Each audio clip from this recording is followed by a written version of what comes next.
Voilà. Mais là, devant les piments. Mais là, les piments, quoi. Merci déjà de votre présence. Vous avez gravé le froid, les lignes. Donc avec Isabelle, on a préparé un petit texte assez court, hein, ne vous inquiétez pas, pour expliquer un petit peu le projet, le but un peu du projet, comment on l'a mené. Voilà, donc je lis, hein, je ne suis pas trop capable d'improviser. Voilà, c'est tout préparé. Alors, depuis longtemps, l'école n'est pas seulement un lieu où les enfants découvrent et enrichissent des connaissances dans des domaines aussi variés que les mathématiques, la conjugaison ou l'histoire des arts. C'est aussi un endroit, dès la maternelle, où l'on apprend à vivre ensemble et à réfléchir. Alors, dans les programmes de l'éducation nationale, ce domaine s'appelle l'enseignement moral et civique. Donc, bien sûr, l'éducation morale et civique n'est pas de la seule responsabilité de l'école. Elle commence et se construit dans la famille. Alors, cet enseignement, il est en lien, notamment, avec les principes et les valeurs de la citoyenneté républicaine et démocratique. Donc, ces valeurs sont la liberté, l'égalité, la fraternité, la laïcité, la solidarité, l'esprit de justice, le respect et l'absence de toutes les formes de discrimination. Alors, je parle de ces valeurs parce que c'est des choses qui sont ressorties dans nos discussions. Alors, sur la forme de cet enseignement, c'est pas un empilement de leçons morales comme l'école du début du XXe siècle. Donc, comme on l'a fait sur ce thème de la laïcité, donc les élèves ont été mis en activité individuellement et collectivement. Donc, ils ont réfléchi ensemble, ils se sont écoutés, ils ont donné leur point de vue en respectant ceux des autres. Et donc, le thème était tellement vaste et tellement riche que les discussions, on le sait par les familles, ont parfois continué dans les familles.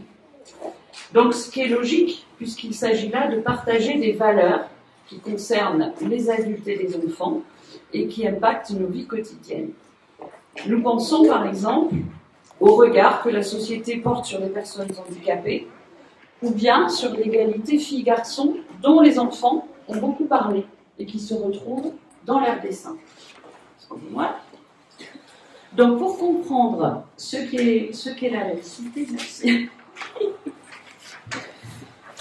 Un bref historique. Donc, le principe de laïcité est né au XIXe siècle. Donc, elle s'impose tout d'abord à l'école avec les lois Ferry de 1881 et 1882 qui a rendu l'école obligatoire, gratuite et laïque.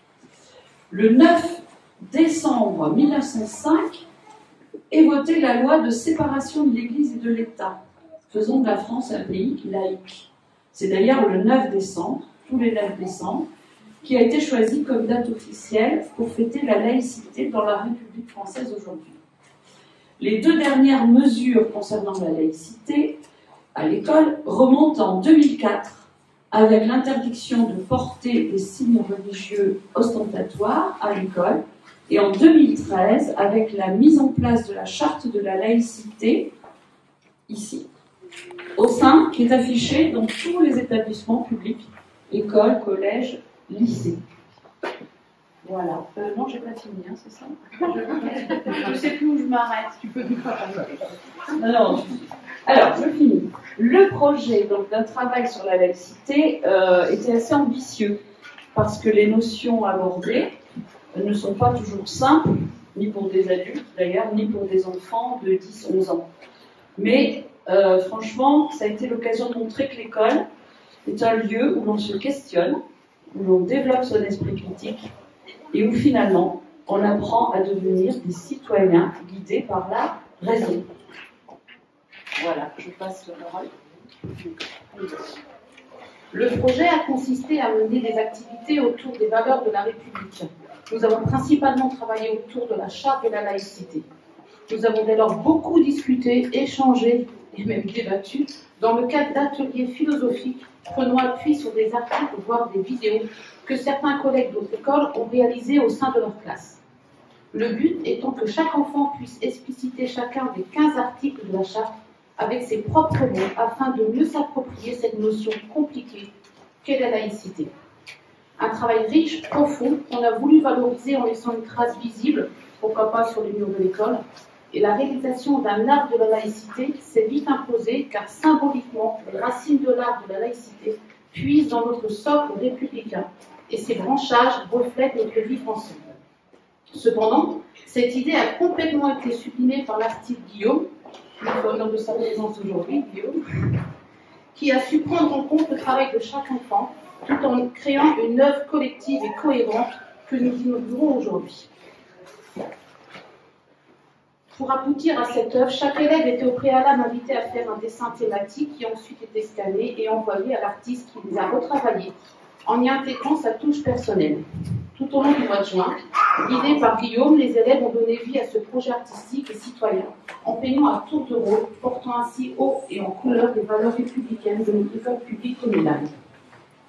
Cependant, la laïcité, ce n'est pas que la charte ou un mot sur un mur, voire des mots sur un mur. Les élèves, les enseignants, mais également les parents doivent la faire vivre chaque jour et ce bien au-delà des murs de l'école, car c'est un gage de bien vivre ensemble.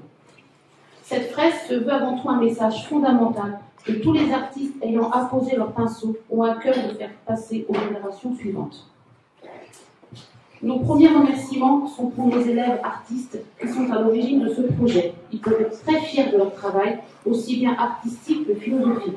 Bravo à eux. Merci à Guillaume, pour qui c'était son premier gros projet avec autant d'enfants. Il a œuvré à merveille auprès d'eux en faisant preuve d'une excellente et grande patience. Merci à Monsieur Lacroix, parent d'élèves, d'avoir donné de son temps pour encadrer les groupes d'élèves en n'hésitant pas à apporter son petit coup de pinceau. Ce projet a pu être réalisé grâce au soutien de l'amicale laïque ainsi que de la mairie. Nous les remercions sincèrement. Nous tenons également à remercier les services techniques de la commune qui ont préalablement préparé les deux plans de vue. Voilà.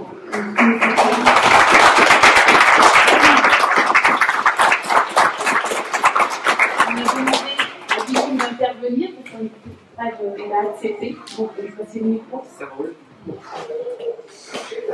Eh bien, bonjour à tous et tous. Donc, je m'appelle Guillaume. Moi, je fais du graphisme, de l'illustration. Je suis artiste indépendant sous le nom de Octopus, les élages. Et donc, j'ai fait mes études à Nantes où là, j'ai découvert vraiment le street art, le muralisme. Il y a des murs libres, on peut s'essayer à la bombe, à la peinture, sur mur. Donc, l'art urbain en ville, on voit, il est vraiment bien développé. Et puis après, j'ai baroudé en Amérique du Sud, je suis allé dans diverses villes, en Amazonie aussi, où j'ai fait, on m'a proposé de faire des fresques parce que les gens m'ont vu dessiner. Et puis un peu au Chili aussi, on voit énormément de muralisme et ça égaye les rues et ça fait vraiment du bien de voir ça. Et donc je suis revenu après en Bretagne, dans le Morbihan, je suis allé un peu du côté de Pont-Aven, là bercé par pas mal de peintres aussi, et l'histoire de Pont-Aven. Et puis en retour à Nantes, où là encore vraiment j'ai revu l'art urbain. Et j'ai enfin posé mes valises là il y a 2 ans du côté de Krugel. Et je suis passé plusieurs fois à Séran, j'ai vu le pôle d'animation et j'ai fait waouh, il était un peu décrépit. Et ils étaient en train de faire un ravalement de façade. Et j'ai dit waouh, là il y a vraiment, j'imaginais une œuvre impressionnante. Et c'est comme ça que j'ai rencontré un peu les gens de Séran et la mairie, où je leur ai dit moi je suis prêt à faire une fresque sur ce pôle d'animation. Et puis petit à petit, en fait, on en est venu à d'abord prendre des cours d'art plastique parce qu'il y avait besoin d'un prof pour les enfants d'extrascolaire sur la commune de Séran. Donc j'ai accepté avec grande joie. Et merci à Laura et Rosane aussi qui a donné mon contact à Hélène et Isabelle pour ce projet de fresque.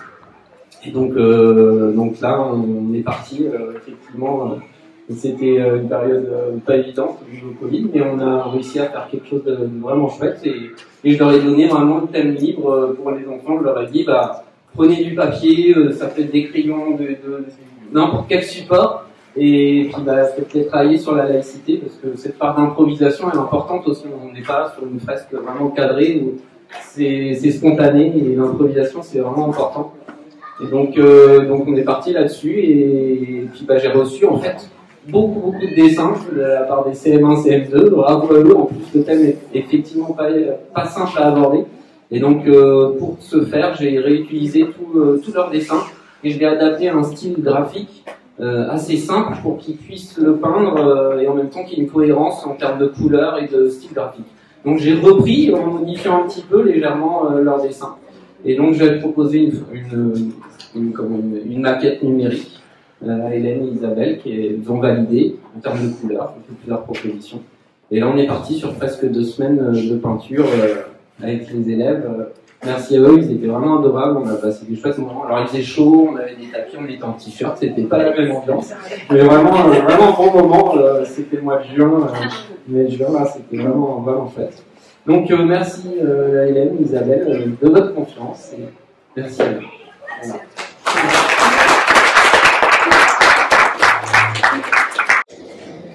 Et merci à vous, Guillaume, et à toute l'équipe. Juste un petit mot, je vais reprendre tout ce qui a été dit. Sinon, pour dire qu'avec la laïcité, on est au cœur de liberté ce week-end. La première liberté, c'est la liberté de conscience, la liberté de croire et de ne pas croire, c'est ce qui est là, et de respecter les autres et la croyance des autres. Alors cette laïcité, elle a une histoire, hein, vous l'avez rappelé. La fameuse loi de 1905, la séparation de l'Église et l'État, mais elle avait été déjà promulguée, à peu près la même, lors de la Révolution française, 4 ans après la prise de la Bastille, et elle a été chahutée au milieu du 19e siècle. Souquier et d'ailleurs Victor Hugo avait fait un combat personnel. Et c'est effectivement Jules Ferry, mon bien connu dans les écoles, qui a fait cette chose, cette action pratique fondamentale.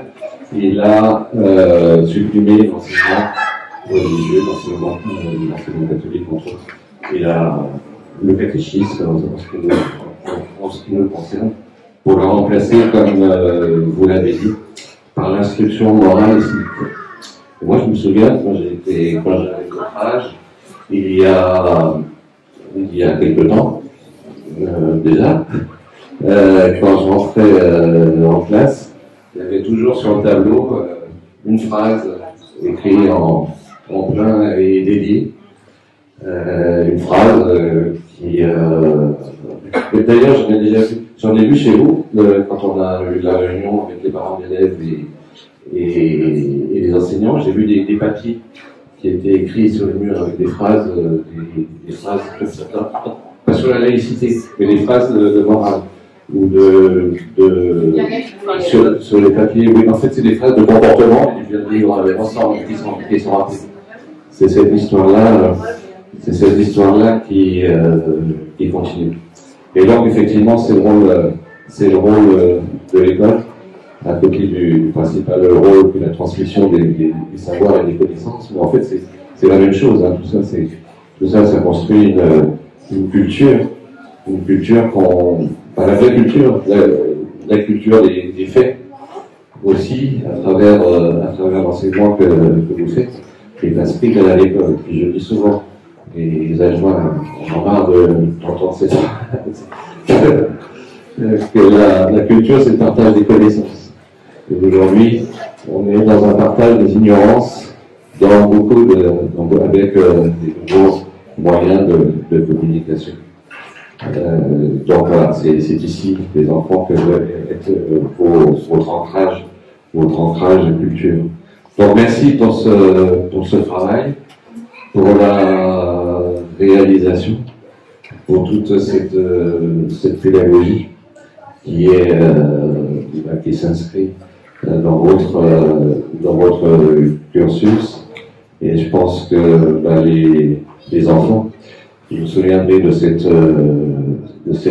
fresque, parce que vous souviendrez, je dirais, le 3 décembre 2022, tout le monde parlait, on avait froid, on avait que ça s'arrête. Mais cette fresque de la laïcité, comme je disais tout à l'heure aussi, c'est la fresque de la liberté. De la liberté de votre liberté de penser. Et donc, c'est votre fresque aussi. Donc, merci aux enseignants. Merci à Guillaume. Et bravo à à vous les enfants d'avoir réalisé ça aussi.